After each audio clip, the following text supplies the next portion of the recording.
everybody. My name is Perry Bloomer. I'm the Vice President of HR, and I want to welcome all of you watching from stores far away, and I want to welcome all of you watching right here in class. How is everybody? Yeah! Woo, I hope you guys are doing well too. What we're going to talk about today is the power to wow. What I mean by that is there's a difference between customer service and customer experience.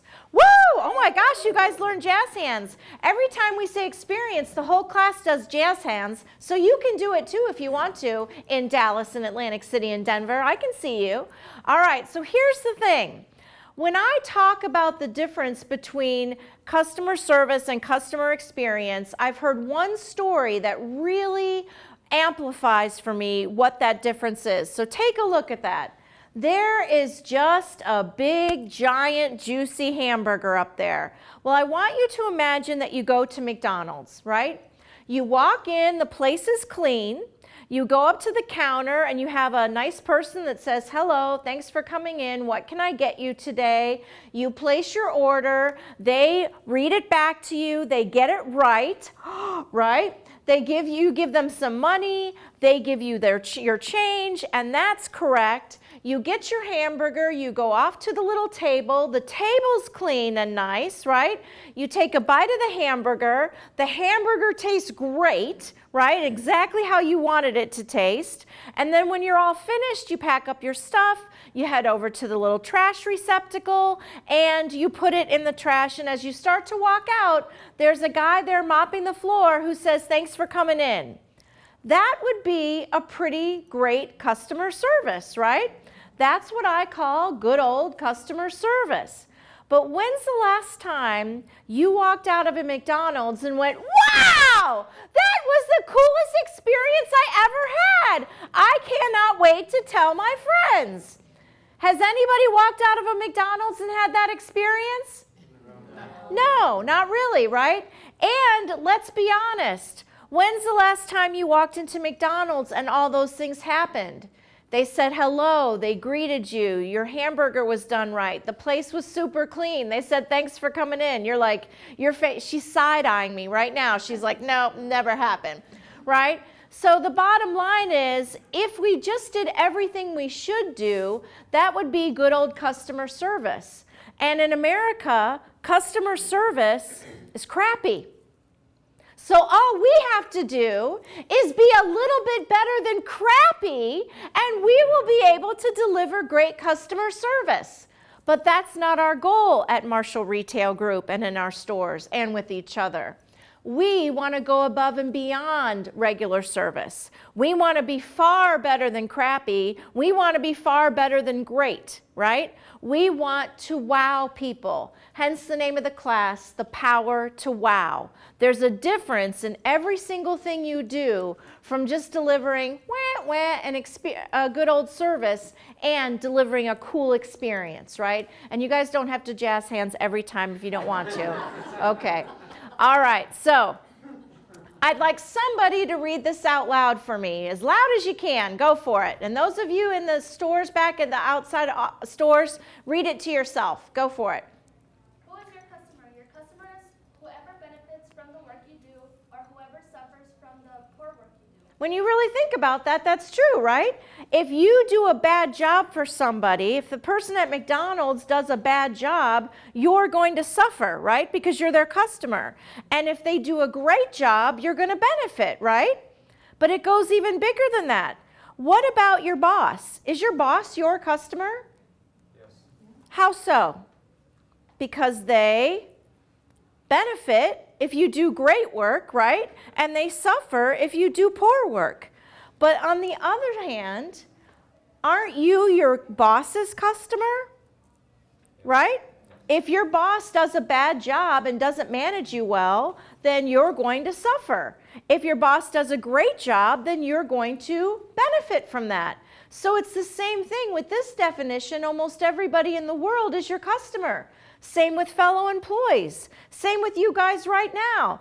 If I do a really bad job on this tape, those of you out at A&A in Washington are going to really not have a great basis for how to deliver great experiences. So you're my customer. And those of you in the room, if you fall asleep on me and boo and hiss and throw rotten tomatoes at me, I'm going to suffer, so I must be your customer as well. We have to think about that in terms of not just external customers, but our internal customers as well.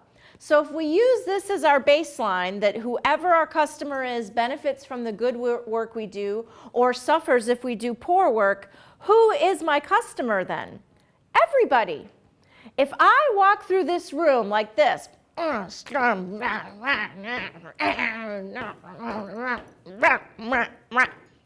I had an influence on you just now? Was it a positive one?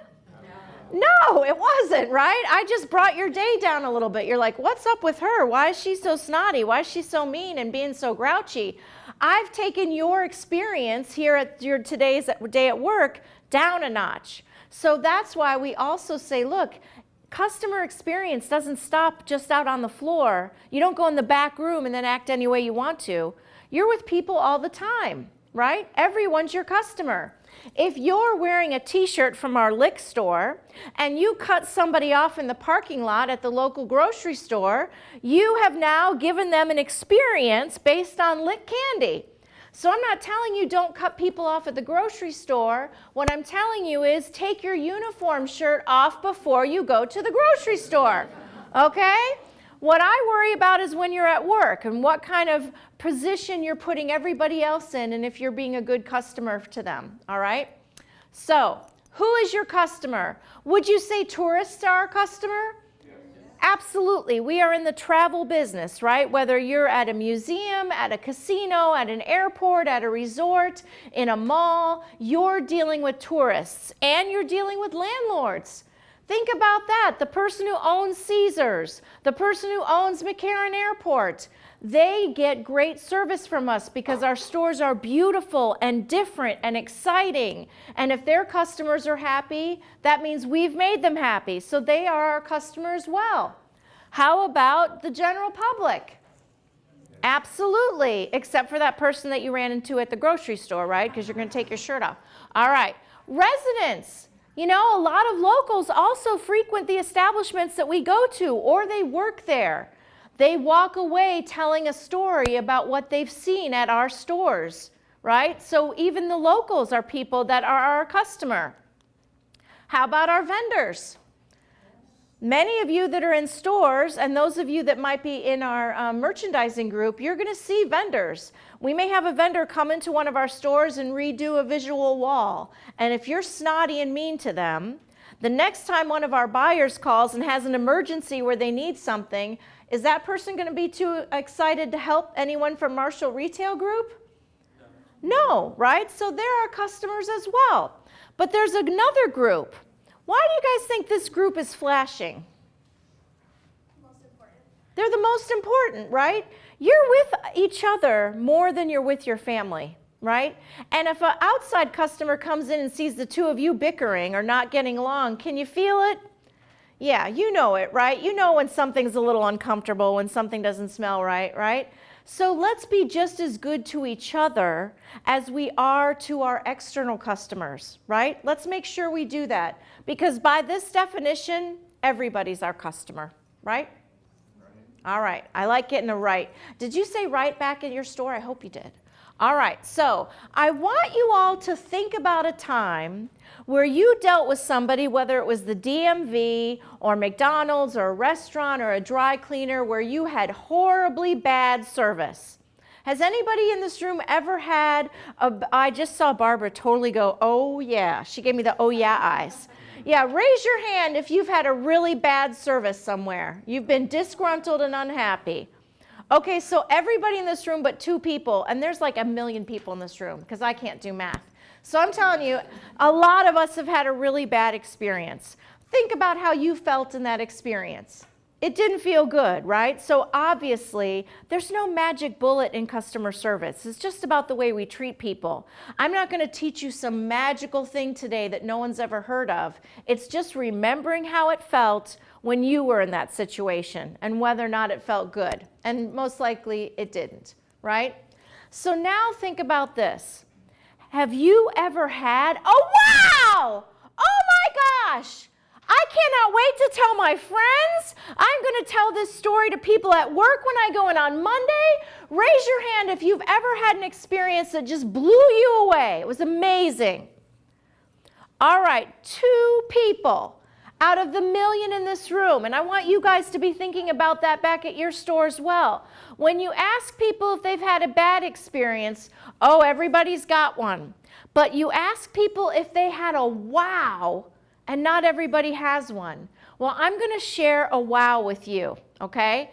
It's not even a wow that I had. It's just the best wow I've ever heard in 20 years, all right? You guys ready to take a little journey with me?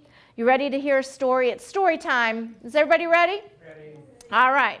There is a grocery store in the Minneapolis-St. Paul area by the name of Byerly's. And I lived in Minneapolis-St. Paul for a long time. And what is Minneapolis and St. Paul famous for?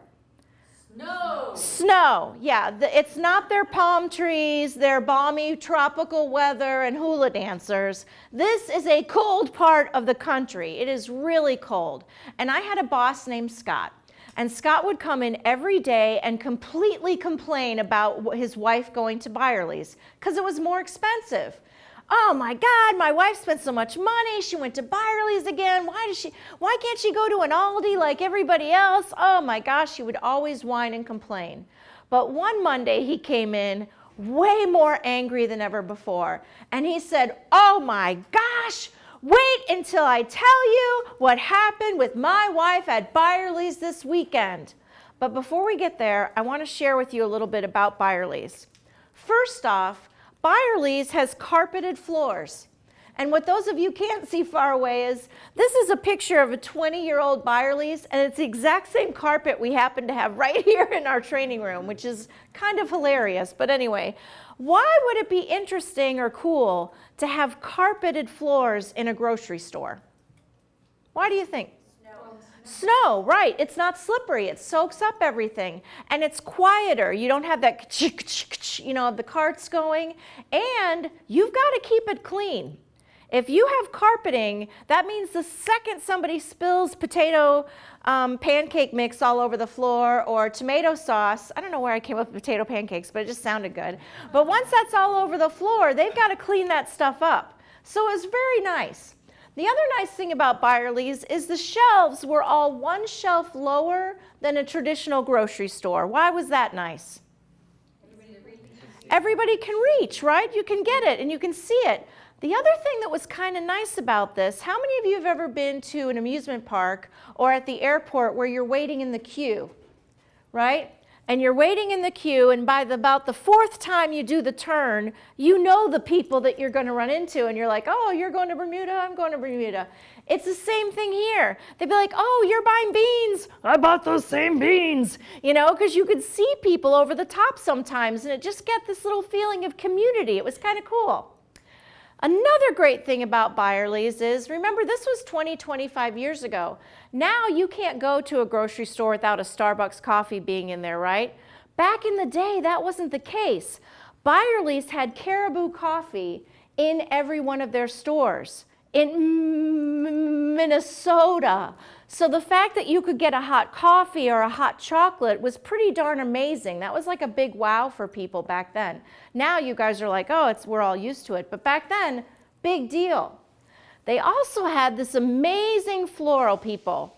Bachman's is the hoity-toity florist of the greater Minneapolis-St. Paul area. But they had a real Bachman's person in every single grocery store. So the person who was over here washing the corn wasn't the same person over here going, well, I guess that's a daisy. I don't really know. I'm sure it'll be fine out in the cold weather, right? You have somebody who knows what they're doing, and they got beautiful flowers at grocery store prices. But that's not all. There's more. Can you believe it? There's more. The great thing about Byerly's was this. When you went up to the counter and you paid, they gave you 4 or 5 plastic discs with numbers on them. And you just took those discs out to your car. You got in your car and you drove around to the back of the grocery store where there was sort of like an airplane hangar looking thing that was like climate controlled. You drove in, there were signs everywhere that said no tipping, thanks so much, thanks for being our customer. And a nice college student would come to your window and say, ma'am, would you like those groceries in the trunk or would you like them in your back seat?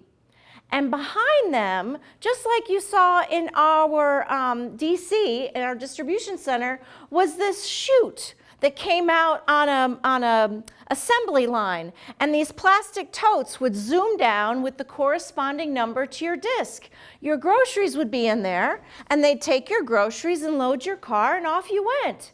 In Minnesota, no rain, no sleet, no snow. You know, Minnesota does have 1 month of summer. It's called Mosquito Day. Yeah, I mean, it's just incredible. The bugs are there are unbelievable. But let me tell you, you didn't have to deal with any of that when you went to Byerly's. It was amazing. So you're kind of feeling me on why Scott's wife would go to Byerly's all the time. So one day she gets home and Scott starts complaining, right? He's right there, beep, beep, beep, beep, beep, right in her ear. And she's putting her groceries away and she realizes she doesn't have everything.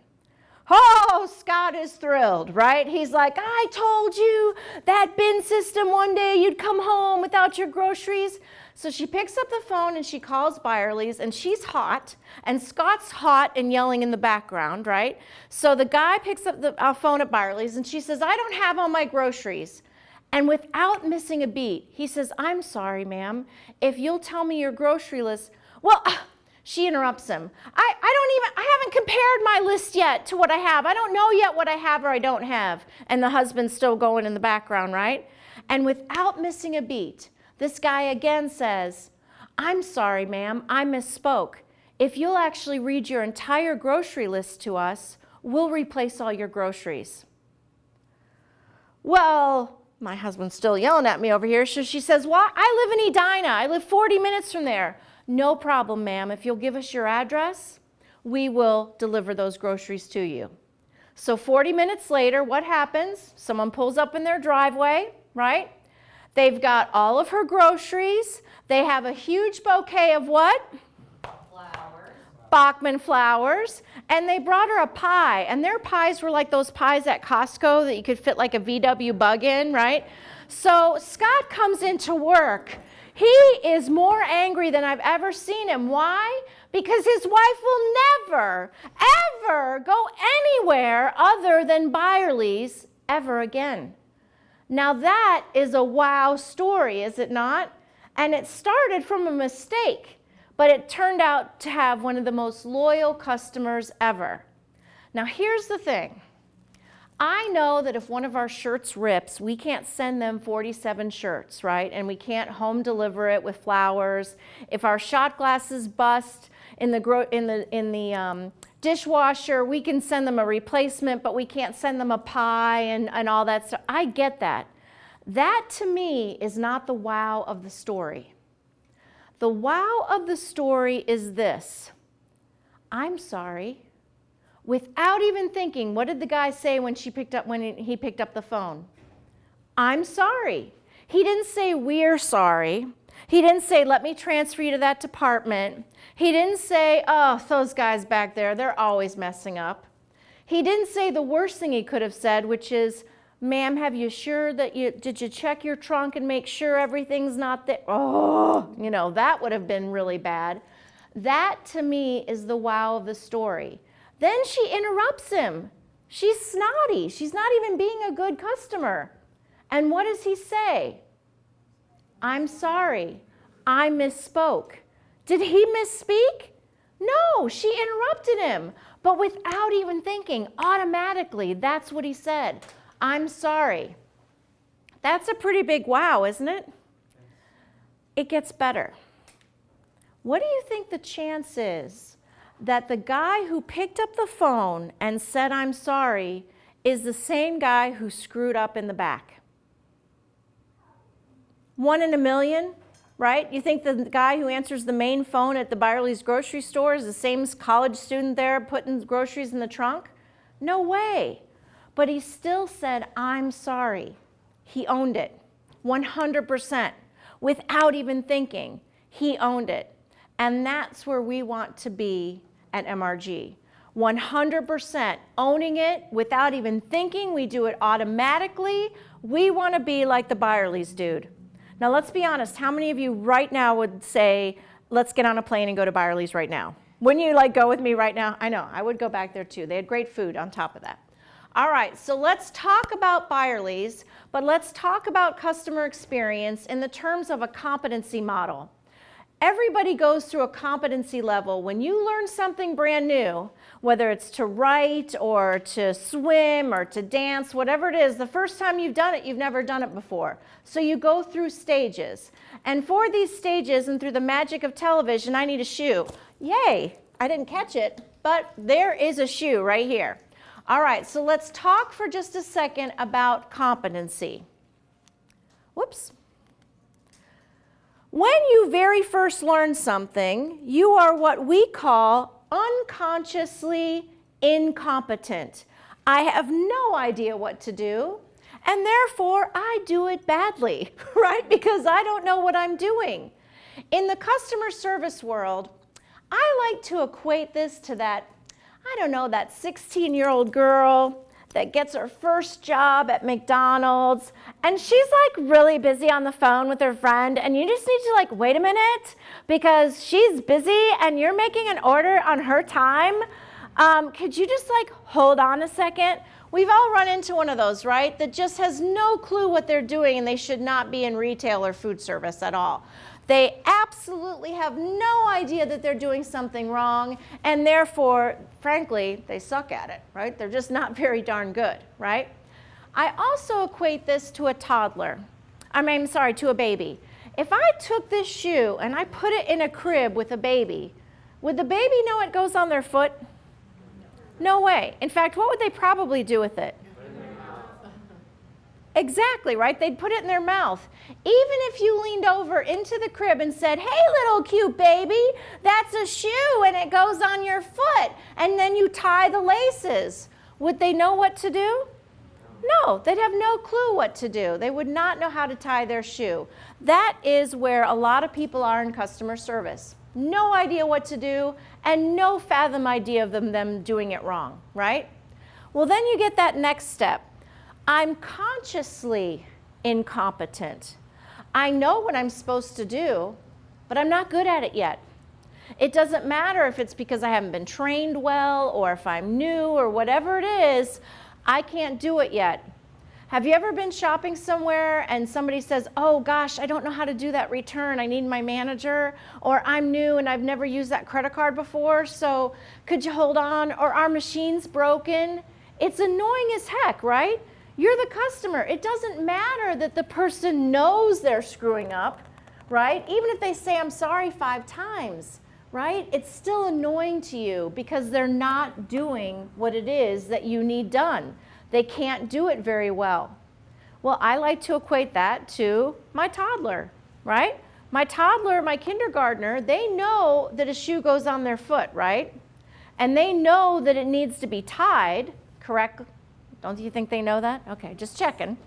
But do they know how to do it yet? No, they have no clue. So what do? Mom! Mom! Tie my shoe! Tie my shoe!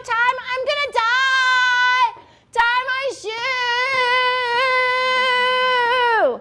Right? As cute as they are, they're annoying as heck, right?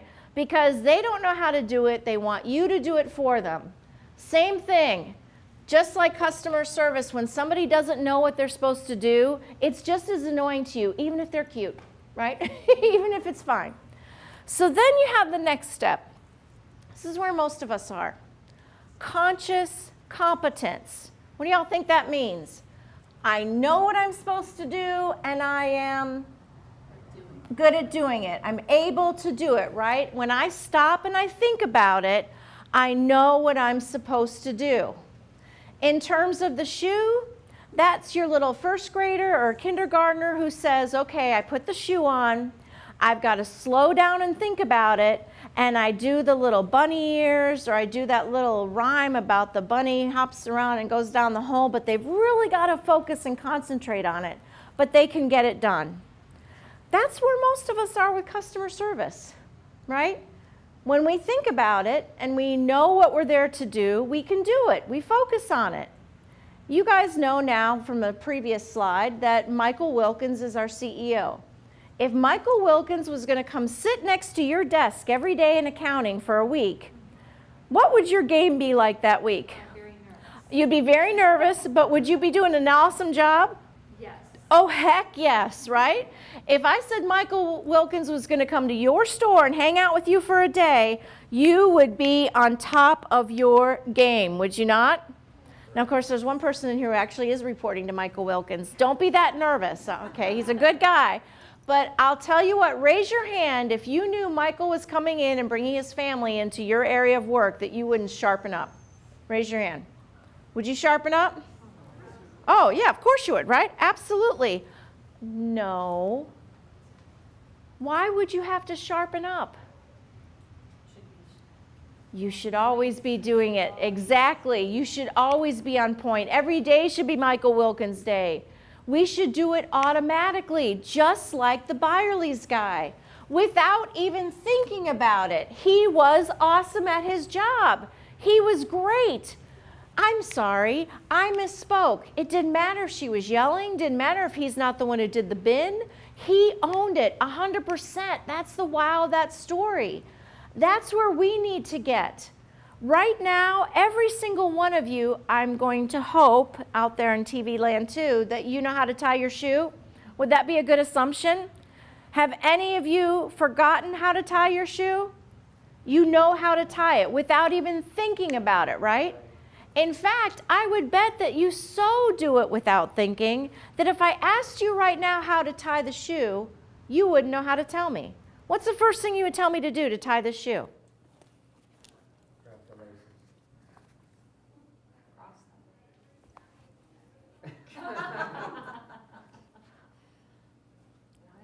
Put one under the other. Okay, so line that one up.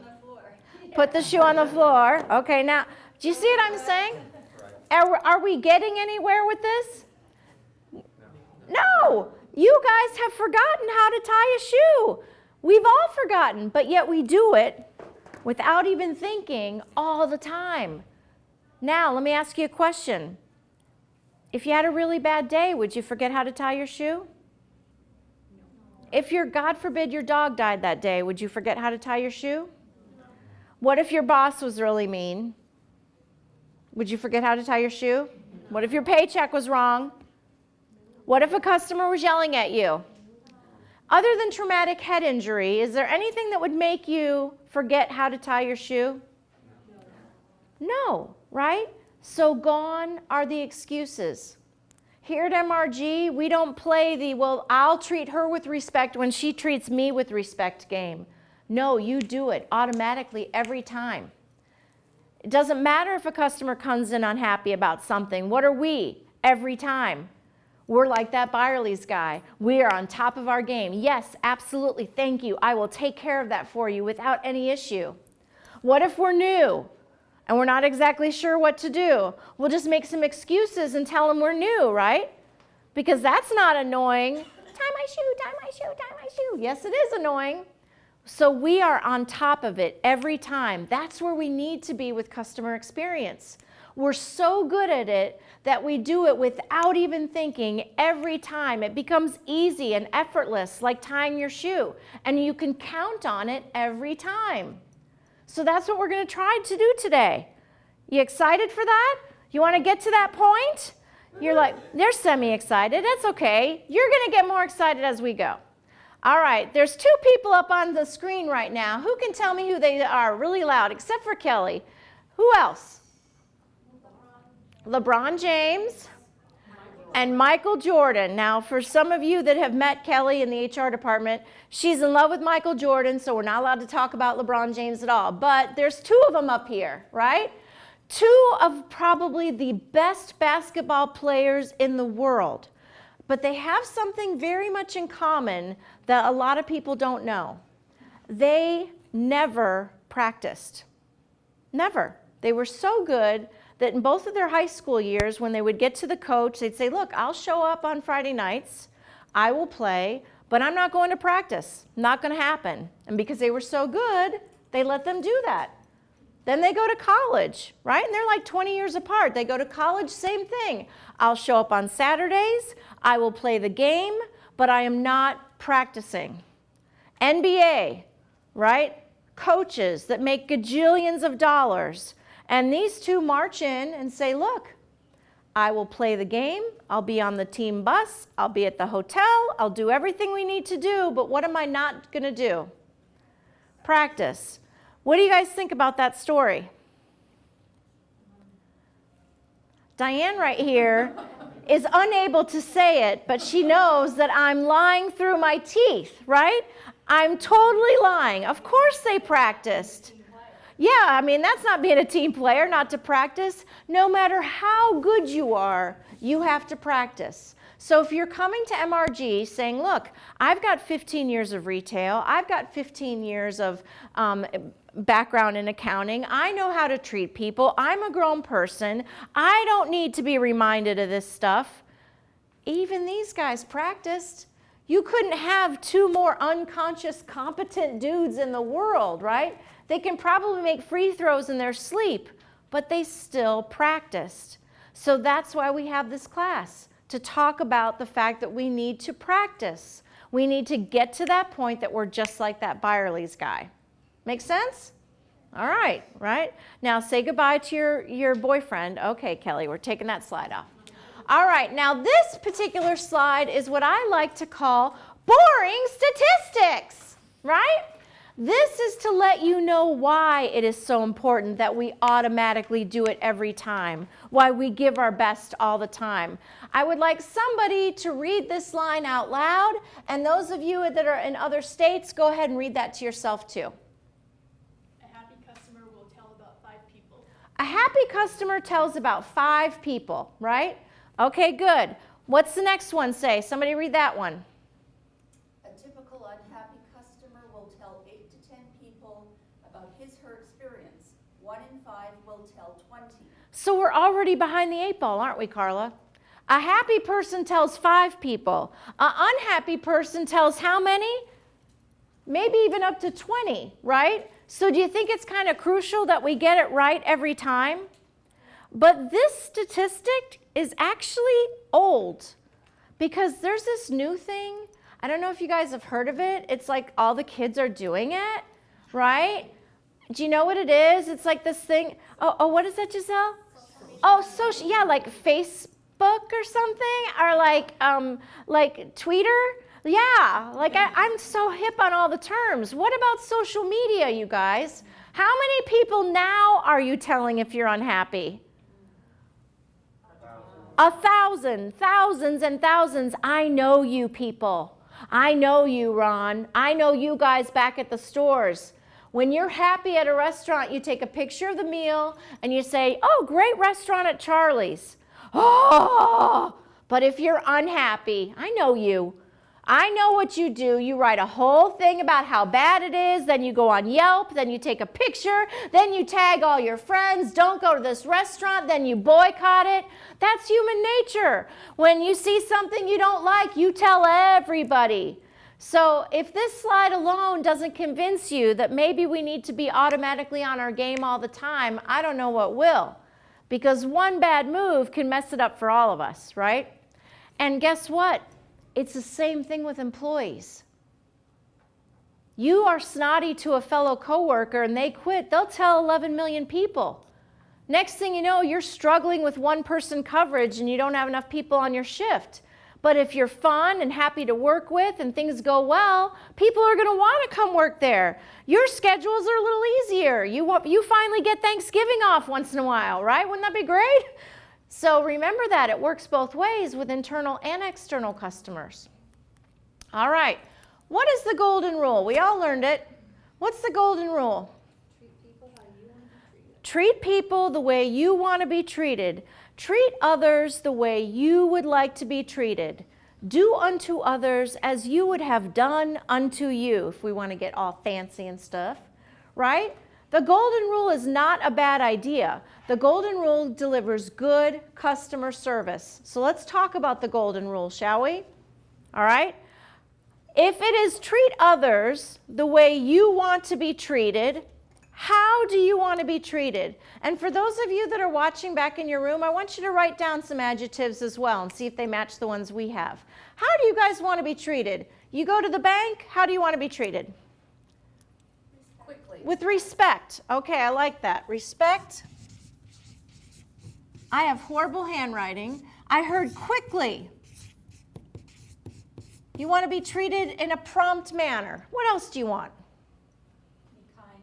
You want someone to be kind, right? How hard is that sometimes, right? Just be nice to me. Be kind. All right, what else? Helpful. You're there to get something. It'd be nice if they knew what they were doing to help you, right? I love that. All right, helpful. What else do we got? Come on. Friendly. Absolutely. Friendly. I didn't see anybody put snotty on here, right? Or unfriendly. How do you want to be treated when you go somewhere? Next time you go to the grocery store, to the bank, how do you want to be treated? I want to have a wow experience. You want to have a wow, right? Absolutely. I love that, Giselle. Giselle, you just got extra points. You can eat all the candy in your bucket, right? And if you said wow, then you can call me and I'll send you candy for those of you in TV land. All right, anything else on here? Anything else we should put on there that's important to you? And what's the golden rule again? Treat others the way you want to be treated, right? And what you're telling me is this is how you want to be treated. Now, I need one volunteer who's brave enough to come up here and hang out with me. It'll be a 2-second role play. You don't have to do much. You just have to stand up here and smile. Angelou immediately looked down at her paper. All right, come on, who's going to come up here? I've got all day. Come on, tick, tick, tick. Who wants to come on up? Jared. Come on. Oh, Jared, did she just volunteer you? He's awesome. Oh my, just so you know, when you start going to management classes, my only rule is if you volunteer somebody, you do it yourself. So you can get her back. As soon as you get into management, you get her back. All right, so here's the deal. I am a person that works at Lick Candy Store, and you are a customer coming in. But what's the golden rule again? Treat others how you would like to be treated. Treat others how you would like to be treated. So before we get started, of this list, what are the 2 most important ways you want to be treated when somebody comes in? I would say respect and helpful. Respect and helpful. Well, of course, helpful because that was yours. Yeah, so good. All right. So again, everybody, real quick, let's all together, and you two back at your store. The golden rule is treat others the way you would like to be treated. Exactly. And Jared has chosen respect and helpful. All right. I'm the Lick Candy Store associate. You're coming in to buy candy. Are you ready? Yes. Okay. Ready? 1, 2, 3. Oh my gosh, Jared, it's so good to have you in our Lick store. I'm so excited. Lick is the most awesome store in the world. We've got all kinds of candy, and I love candy. I've been eating a lot of candy, and we get to wear tutus at Lick. It's so really great. I hope you're excited about having some candy. You've come to the right place. I'm so excited for you to be here. What kind of candy do you like? And scene. Jared, how do you feel? A little bit overwhelmed. A little bit overwhelmed. Are you ready to take a restraining order out on me? Possibly. Possibly. Are you super excited to buy some candy? Not exactly. Not exactly. Okay, but here's the thing, you guys. We said that the golden rule was treat others the way you would like to be treated. Huh. First of all, go have a seat and everybody give you a round of applause. Good job. Jared, ladies and gentlemen, aren't you glad you're watching this from far away? Now here's the thing. Jared, I didn't treat you. I treated you the way I wanted to be treated, because that's the golden rule, right? It'd be nice just because everybody else got to say what they wanted on here. Everybody else got to put a little something on there, and no one even asked me what I might write on there.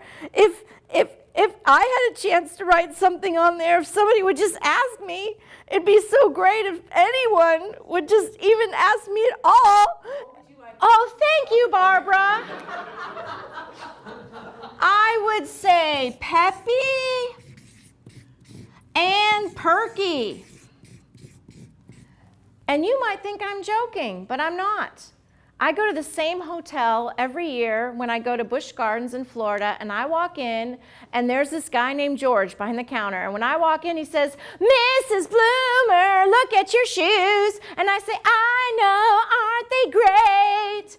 And we sing, and he's like, "Tell me you're not wearing those shoes to Busch Gardens." And I'm like, "Heck no, dude, these are heels. I brought tennis shoes." And meanwhile, my husband, similar to Jared, is over here banging his head against the wall because he hates George. Now, George is delivering great customer experience. He is wowing me. But how many other people would he be wowing? Not very many. You know, poor Jared's still shaking over here. He's never going to eat candy again. Now, the golden rule, I didn't see anybody up here write, "I like to be kicked in the shin. I like to be ignored," right? So the golden rule is good customer service. It's a good place to start. But we're not after customer service here. We're after an experience, right? So maybe there's a rule that's just a little bit better than the golden rule. What might that rule be? The platinum rule. And what might the platinum rule be? Treat others the way they want to be treated.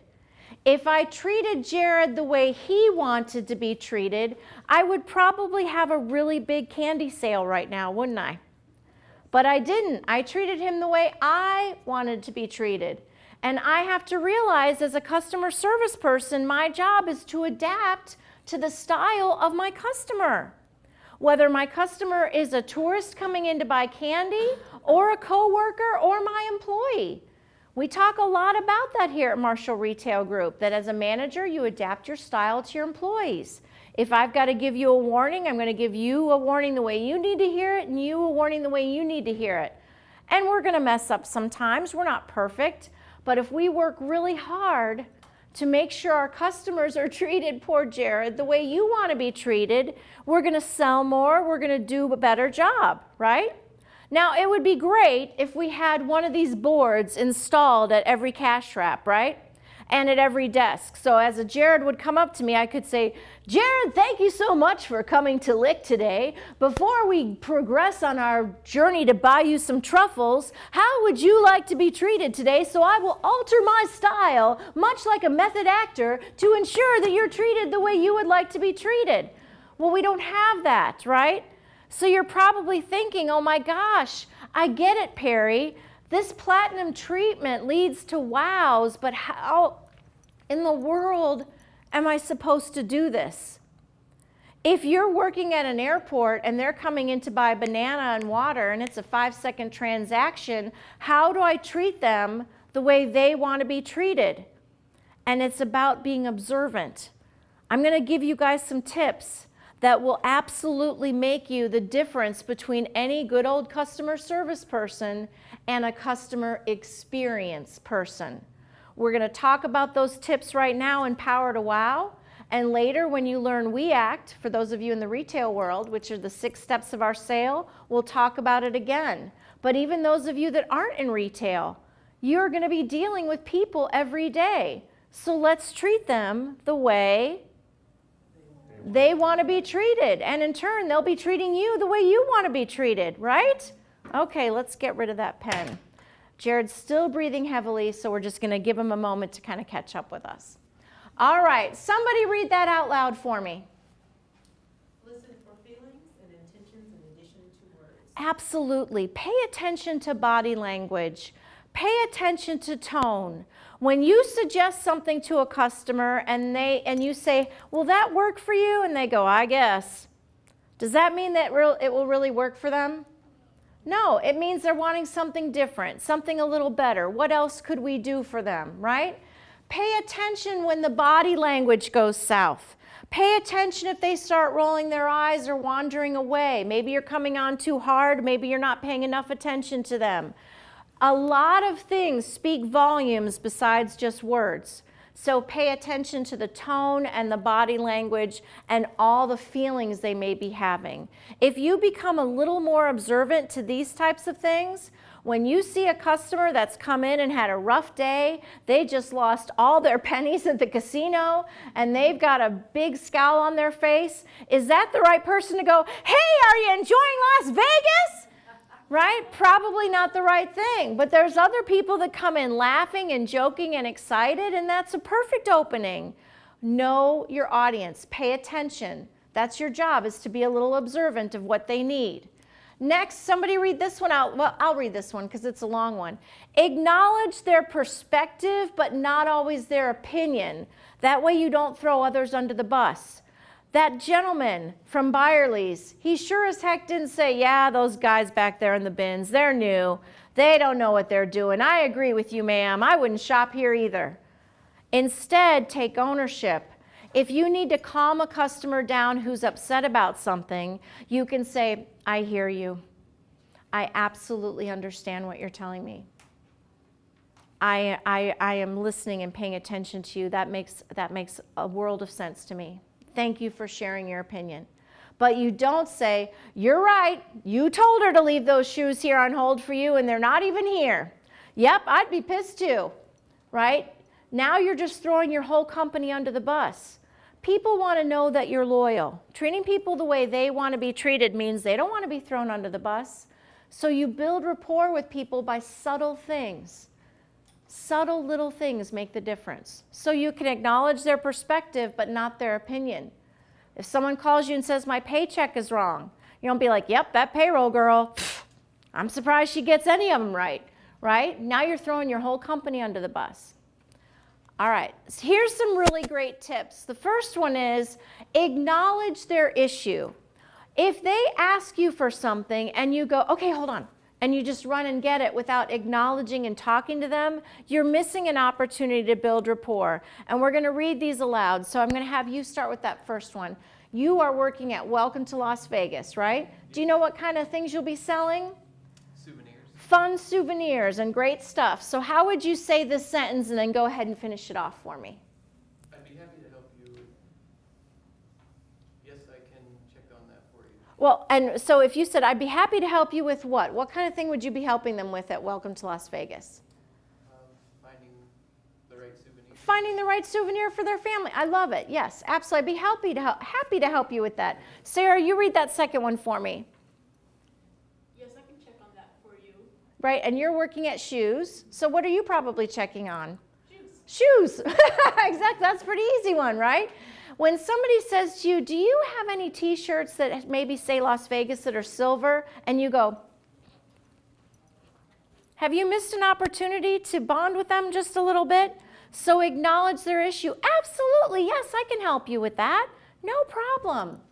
All right, next, it's a little known fact that one of the #1 ways you can impress somebody and you can treat them the way they want to be treated is by mirroring their pace. I like to say there's two kinds of people in the world. There's microwaves and there's crock pots. Guess what I am, Jared? Yeah, I'm a microwave.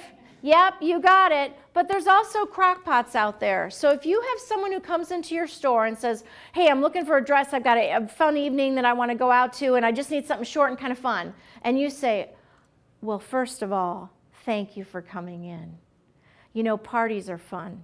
We all like parties, right? Are you going to lose that customer? Absolutely. Now, don't make fun of them. Don't start jumping around and saying, oh my God, yes, parties are great. But adapt to their style and pace. You'll also have talkers. People will come in and say, you know, my brother-in-law once came to Vegas back in 1957, and he bought a snow globe. And you go, we have snow globes. We have so many different snow globes. Did you want to get a snow globe for your brother? That's great. No, let them finish. Hear them out, adapt to their pace, all right? Slow it down. Don't make fun of them. If they have a drawl, don't you suddenly get a drawl. They have a New York accent, don't you throw a New York accent out there, but adapt to their pace. Studies have shown again and again that people relate to people that are like themselves. And so if you slow it down when needed and you speed it up when needed, and there are days you're going to say, Perry, I am just too tired to get, I hope a microwave doesn't show up, but that's our job, is to adapt our style to them, right? So pace is a really important way to do that. Next, make sure you check their understanding of something. Make sure you explain to them what's happening. How many of you ever called somebody on the phone and heard, "Can you hold, please?" Yep, we all have, right? What's the automatic next thing you hear? "If you like pina colada," right? It goes right into the music. You never hear them say, "Can you hold, please?" They don't wait for you to say yes, do they? It's rude and annoying. But the same thing happens here. If they ask you, if you say, "Does that sound okay for you? Will that work?" Wait for a response. Let them talk to you. We are building rapport and engaging with these folks. If we go, "Now, will that work for you?" Great. We might as well just be turning the Pina Colada song on. We've just put you on hold without even waiting for your response. So Elvie, did I say that correctly? All right, so Elvie, you read this one for me. Can you say that with a good, happy voice? Sounds good. Yes, and you're going to wait for them to say, "Yes, that does sound good. Great, I'll bring it up right now." Wait for their response. Miss Giselle. Will that help out? And then what are you going to wait for? A response. A response to let sure they answer, because they might say, "No, that's not really, I don't really want that kind of coffee mug. I wanted something else," right? And then you're not making assumptions and making the customer uncomfortable. Miss Barbara. Will this work for you? Yes, and what are you going to wait for? That's right. And if they go, "I guess," what's your response going to be? "Okay, great, I'll bring it up." No.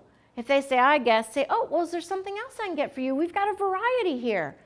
Your job is to be helpful and give advice, right? All right. So focus on what you can do.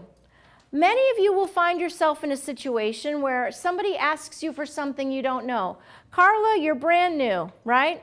So Michael might come to you and say, "Can you bring me the Gazornenhorn videotape?"